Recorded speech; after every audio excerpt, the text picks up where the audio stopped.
Hi all. So today we will discuss various examples of selection operation. So last lecture में हमने selection operation देखा.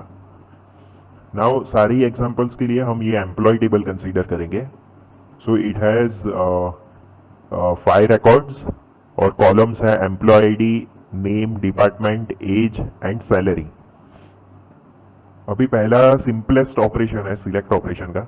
सो select employees who work in HR department. मतलब हमें वो सारे employees का record data चाहिए जो एचआर डिपार्टमेंट में काम करते हैं.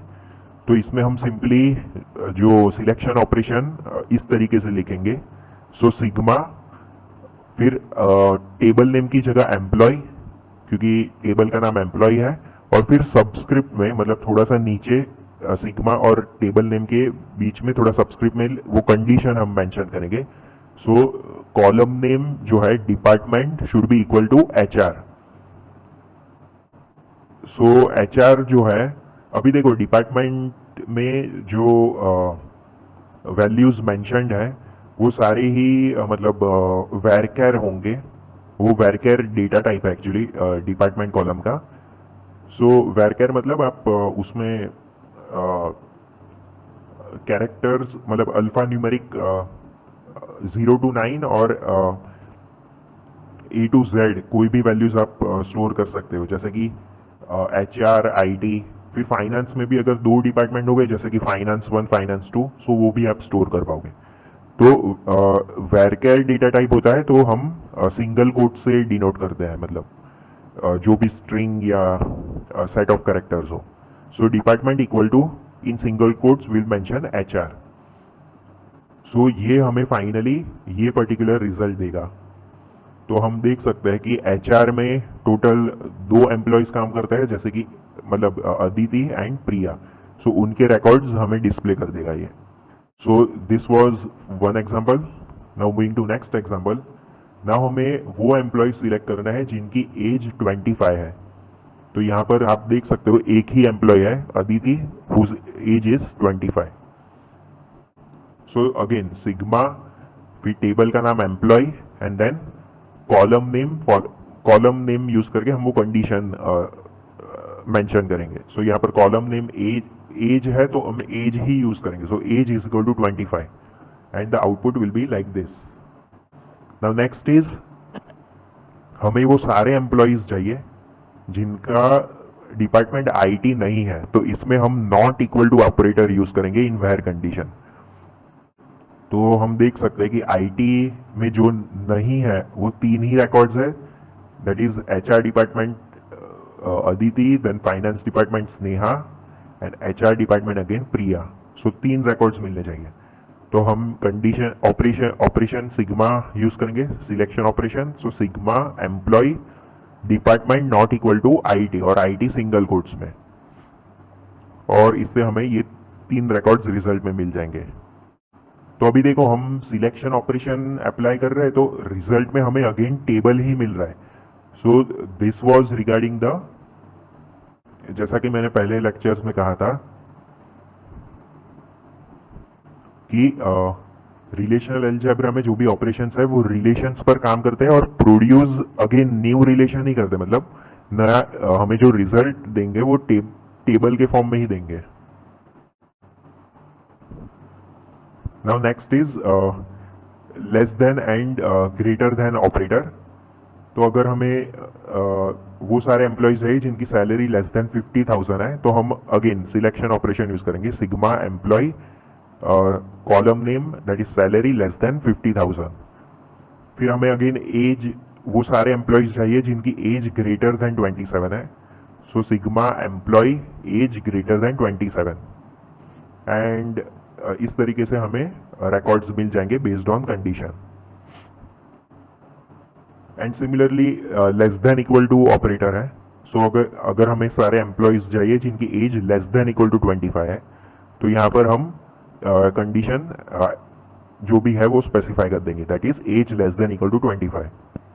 फिर हमें वो सारे एम्प्लॉयज चाहिए जिनकी salary greater than equal to 55,000 है. तो यहाँ पर अगेन वो हम कंडीशन स्पेसिफाई कर देंगे एंड हमें result again as it is tabular form में जो रिकॉर्ड्स वो कंडीशन को स्पेसिफाई करते हैं, वो रिकॉर्ड सारे मिल जाएंगे।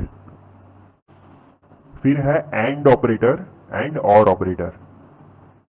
अभी हमें सब देखो, एंड ऑपरेटर का मतलब क्या होता है कि एंड ऑपरेटर के पहले और बाद में जो भी कंडीशंस है वो दोनों के दोनों ट्रू होंगे, वही रिकॉर्ड्स डिस्प्ले होंगे। तो देखिए एग्जांपल के थ्रू समझते हैं। Select employees who are in IT department and have salary greater than 55,000। अभी देखो टेबल में आईटी डिपार्टमेंट में 2 रिकॉर्ड्स है और 55,000 के ऊपर सैलरी,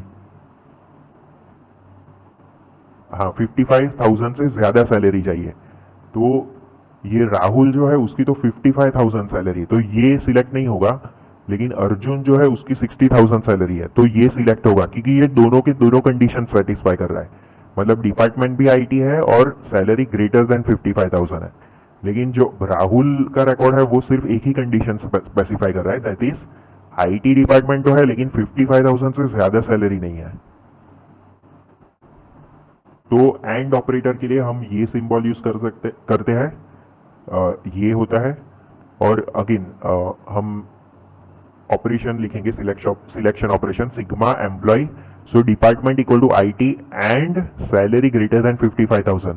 मतलब ये भी ट्रू होना चाहिए और ये भी ट्रू होना चाहिए, कोई एक ट्रू होगा तो नहीं चलेगा। नाउ और ऑपरेशन में हम ये इन्वर्टेड एंड जो सिंबल है वो यूज करते हैं। अभी हमें suppose select employees who are in HR department और हैव एज लेस देन 25।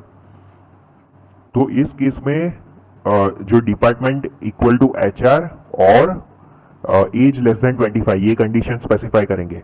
अभी ये सिलेक्शन जो है वो सारे रिकॉर्ड्स सिलेक्ट करेगा जिसमें या तो ये कंडीशन ट्रू होगी या तो फिर ये कंडीशन ट्रू होगी।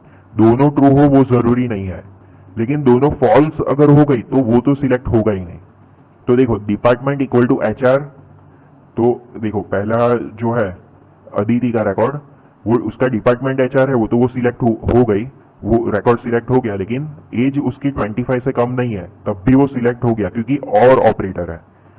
फिर सेकंड जो हमें रिजल्ट मिला वो फाइनेंस डिपार्टमेंट का है, एचआर नहीं है, लेकिन उसकी एज 25 से कम है तो वो सिलेक्ट हो गया। फिर थर्ड अगेन वो एचआर डिपार्टमेंट का है तो वो सिलेक्ट हो गया। अभी इसमें एक समझने वाली बात है, अगर पहला कंडीशन ट्रू हो जाएगा तो वो दूसरा कंडीशन चेक नहीं करेगा, बाय डिफॉल्ट वो सिलेक्ट हो ही जाएगा। तो और ऑपरेटर में ये हमें ध्यान रखना है कि पहला कंडीशन ट्रू है तो ऑटोमेटिकली वो सिलेक्ट हो जाएगा रिकॉर्ड। एंड ऑपरेटर में ये ध्यान रखना है हमें कि अगर पहली ही कंडीशन फॉल्स हो गई तो दूसरी कंडीशन चेक करने का कोई पॉइंट ही नहीं है, क्योंकि वो रिकॉर्ड वैसे भी सिलेक्ट नहीं होने वाला। तो ये ध्यान रखना है आपको कि एंड ऑपरेटर में पहली कंडीशन फॉल्स हो गई तो आगे चेकिंग नहीं होगा, डायरेक्टली वो रिकॉर्ड सिलेक्ट नहीं होगा। और ऑपरेटर में पहला कंडीशन अगर ट्रू हो गया तो वो रिकॉर्ड सिलेक्ट हो ही जाएगा, आगे की चीज चेक नहीं होगी।